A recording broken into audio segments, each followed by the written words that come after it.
রবি মৌসুম শুরু হতেই মানিকগঞ্জের বিভিন্ন উপজেলায় পেঁয়াজের চারা রোপণে ব্যস্ত সময় পার করছেন কৃষকেরা। ভোর থেকে সন্ধ্যা পর্যন্ত মাঠে মাঠে চলছে চারা লাগানোর কর্মযজ্ঞ।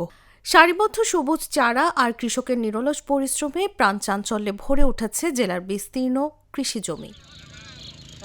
জেলা কৃষি সম্প্রসারণ অধিদপ্তর জানায়, অনুকূল আবহাওয়া ও কৃষি কর্মকর্তাদের পরামর্শ মেনে চাষাবাদ হওয়ায় চলতি মৌসুমে পেঁয়াজ উৎপাদনের লক্ষ্যমাত্রা ধরা হয়েছে ৭০,৫৭৫ মেট্রিক টন। গেল অর্থবছরে জেলার ৭ উপজেলায় ৪,১৪৯ হেক্টর জমিতে পেঁয়াজ চাষ করে উৎপাদন হয়েছিল ৬৫,৭৪০ মেট্রিক টন। এবার লক্ষ্যমাত্রা বাড়িয়ে ৪,৪৫২ হেক্টর জমিতে হালি বা চারা পেঁয়াজ চাষ নির্ধারণ করা হয়েছে। এরই মধ্যে প্রায় ৪৩০ হেক্টর জমিতে রোপণ কাজ শেষ হয়েছে। হরিরামপুর ও শিবালয় উপজেলায় পেঁয়াজ চাষের পরিমাণ তুলনামূলক বেশি।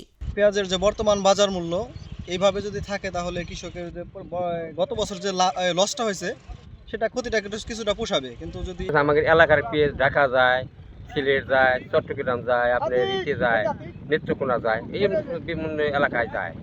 লাভ খুব বেশি হয় না, সীমিত লাভ হয়। লাভ খুব বেশি হয় না, মনে করেন ২০,০০০ টাকা করছেন, ৫,০০০ টাকা লাভ হয়, এরকম হয়। সরেজমিনে দেখা যায় কৃষকেরা দলবদ্ধভাবে জমি প্রস্তুত করে সারি ধরে চারা রোপণ করছেন। কেউ সেচ দিচ্ছেন, কেউ সার প্রয়োগে ব্যস্ত। কৃষকরা জানান, মানিকগঞ্জের মাটি পেঁয়াজ চাষের জন্য বেশ উপযোগী হওয়ায় এটি জেলার অন্যতম অর্থকরী ফসল। তবে সার সংকট, শ্রমিকের মজুরি বৃদ্ধি এবং উৎপাদন খরচ বেড়ে যাওয়ায় কিছুটা দুশ্চিন্তায় রয়েছেন তারা। গত বছর ৩ থেকে প্রচুর খরচ হয়েছে, লস হয়েছে। এবার লাগাই দিব, কৃষিকাজ বাদ দেওয়া যাবে না। আল্লাহ কি দিব। ৭০০ টাকা হাজিরা। পেঁয়াজ লাগান শেষ হইলে আমরা অন্য কাজ করি। এগুলো ক্ষেত খোলা আছে, এখন না করলে তো চলে না। পতিত তো রাখা যাব না, করা লাগে, কিন্তু কইরেও জান বাঁচে না।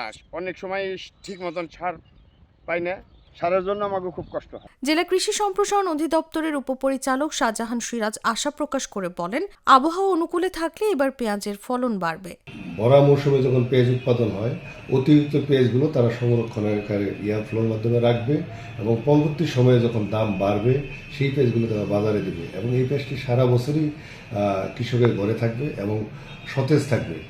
এর ফলে কিন্তু এখন আপনারা দেখবেন বাংলাদেশে কিন্তু পেঁয়াজের আমদানি অনেকটা কমে গেছে এবং আমরা আশা করছি বাংলাদেশ অচিরেই এই পেঁয়াজের সংসম্পন্নতা অর্জন করবে। কারণ এবার কৃষকরা পেঁয়াজের দাম ভালো পেয়েছে এবং বিদেশ থেকে কম পরিমাণ পেঁয়াজ আমদানি করা হয়েছে, যার জন্য পেঁয়াজের একটা বাজার স্থিতিশীল ছিল এবং কৃষকরা ন্যায্য মূল্য পেয়েছে।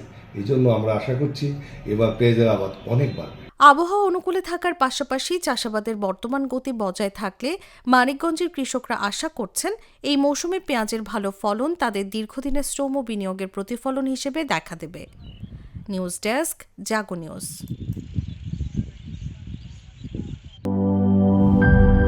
নায়াসিনামাইড ও স্যালিসাইলিক সমৃদ্ধ লিলি ফেস ওয়াশ, যা ফেসের ডেড স্কিন সেল দূর করে দেয় দ্বিগুণ ফাস্টার ব্রাইটেনিং।